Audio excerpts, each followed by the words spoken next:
Hi అండి, నమస్తే. Welcome back to our channel. ఈరోజు మన వీడియోలో మటన్ కర్రీ రెసిపీ చూపించబోతున్నాను. నేను ప్రతి సండే ఇంట్లో చేసే మటన్ కర్రీ ఈ విధంగానే చేస్తాను. రాగి ముద్ద కాంబినేషన్లో తింటే చాలా టేస్టీగా ఉంటుందండి. మీరు కూడా ఒకసారి ఈ విధంగా ట్రై చేయండి. అంతకన్నా ముందు రెసిపీ నచ్చినట్లయితే ప్లీజ్ లైక్ చేయండి, అలాగే ఛానల్ని సబ్స్క్రైబ్ చేసుకోండి. ముందుగా ఒక మిక్సీ జార్ తీసుకుని ఇందులోనే 1 కప్ ఎండు కొబ్బరి ముక్కల్ని వేసుకుని కొంచెం వాటర్ని వేసుకుని స్మూత్ పేస్ట్లా గ్రైండ్ చేసి తీసుకోవాలి. కొబ్బరిని ఇక్కడ చూపించే విధంగా స్మూత్గా గ్రైండ్ చేసి ఒక బౌల్లో తీసి పక్కన పెట్టుకోవాలి. నెక్స్ట్ అదే మిక్సీ జార్లోకి ఇక్కడ 1/2 టీ స్పూన్ గసాలు తీసుకుంటున్నాను. అలాగే ఒక 3 ఇంచుల చెక్క, 5 లవంగాలు వేసుకోవాలి. నెక్స్ట్ 10-15 వెల్లుల్లిపాయలు వేసుకుంటున్నాను. అలాగే ఒక 2 ఇంచుల అల్లాన్ని వేసుకుని కొంచెం వాటర్ని వేసుకుని ముందుగా గ్రైండ్ చేసి తీసుకోవాలి. ఇలా ఒక 50% వరకు గ్రైండ్ చేసిన తర్వాత ఇందులోనే కొత్తిమీరని వేసుకుంటున్నాను. కొత్తిమీర వేసిన తర్వాత స్మూత్గా గ్రైండ్ చేసి తీసుకోండి. ఇలా గ్రైండ్ చేసుకుని మసాలాను ఒక బౌల్లో తీసి పక్కన పెట్టుకుంటున్నాను. ముందుగా ఈ విధంగా మసాలాలు గ్రైండ్ చేసి పక్కన పెట్టుకోవాలి. తర్వాత 200 గ్రాముల మటాన్ని శుభ్రంగా కడిగి కట్ చేసి తీసుకున్నాను. మటన్ పక్కన పెట్టేసుకుని స్టవ్ పైన కుక్కర్ పెట్టుకుని 2 స్పూన్ల ఆయిల్ వేసుకుంటున్నాను. ఆయిల్ కొంచెం హీట్ అయిన తర్వాత ఇందులోనే చిన్నగా కట్ చేసుకున్న ఉల్లిపాయ ముక్కలు వేసుకోవాలి. తర్వాత ఇందులోనే కొంచెం కరివేపాకు, అలాగే 2 పచ్చిమిర్చిని పొడవుగా కట్ చేసి వేసుకుంటున్నాను.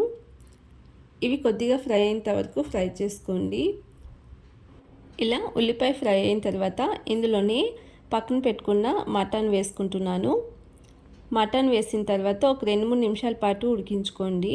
ఇలా ఉడికిన తర్వాత ఇందులోనే రుచికి సరిపడా సాల్టు, అలాగే 1/2 టీ స్పూన్ పసుపును వేసుకుని మరొక 2-3 నిమిషాల పాటు మీడియం ఫ్లేమ్లోనే ఉడికించుకోవాలి. ముందుగా ఈ విధంగా మటన్ ఉడికించుకోవడం వలన చాలా తొందరగా ఉడుకుతుందండి మటను. నెక్స్ట్ ఇందులోనే 2 టీ స్పూన్ల ధనియాల పౌడర్ని వేసుకుంటున్నాను.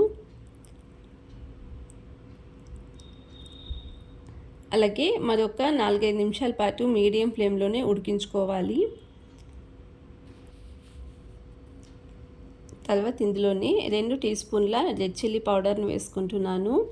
మటన్ కొంచెం కారంగా ఉంటేనే బాగుంటుందండి. మీరు కారం ఇష్టపడే వాళ్ళైతే 2.5 టీ స్పూన్ కారం వేసుకోండి.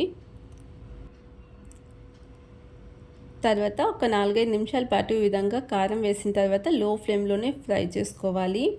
ఇలా ఫ్రై చేసుకోవడం వలన మటన్ ముక్కలకి కారం బాగా పడుతుందండి. నెక్స్ట్ ఇందులోని గ్రైండ్ చేసి పక్కన పెట్టుకున్న కొబ్బరి పేస్ట్ వేసుకుంటున్నాను. కొబ్బరి పేస్ట్ ఆప్షనల్ అండి, నచ్చితే వేసుకోండి. గ్రేవీ కావాలనుకుంటే, లేదంటే స్కిప్ చేసుకోవచ్చు. కొబ్బరి వేసిన తర్వాత కూడా మరో 2-3 నిమిషాల పాటు ఫ్రై చేసుకుని గ్రైండ్ చేసి పక్కన పెట్టుకున్న మసాలాను వేసుకుంటున్నాను. మసాలా కూడా కొంచెం బాగా ఫ్రై అయ్యి ఆయిల్ సపరేట్ అయ్యేంత వరకు ఉడికించుకోవాలి. ఈ విధంగా ఆయిల్ సపరేట్ అయిన తర్వాత ఇందులోనే గ్రేవీ కన్సిస్టెన్సీ చూసుకుని వాటర్ వేసుకోవాలి. నేను ఇక్కడ 2 కప్స్ వాటర్ వేసుకుంటున్నాను. ఆల్రెడీ ముందుగానే మేము మటన్ ఉడికించుకున్నాం కాబట్టి ఒక 4-5 నిమిషాల పాటు 2 కప్స్ వాటర్ని వేసుకుని గ్రేవీ కన్సిస్టెన్సీ చూసుకుని ఇక్కడ సాల్ట్ సరిపడిందో లేదో ఒకసారి చెక్ చేసుకుని కుక్కర్ మూత క్లోజ్ చేసేసి ఒక 3 విజిల్ ఉడికించుకుంటున్నాను. కుక్కర్ 3 విజిల్ వచ్చిన తర్వాత కుక్కర్ ప్రెషర్ నార్మల్గా పోయిన తర్వాత ఓపెన్ చేసుకోండి.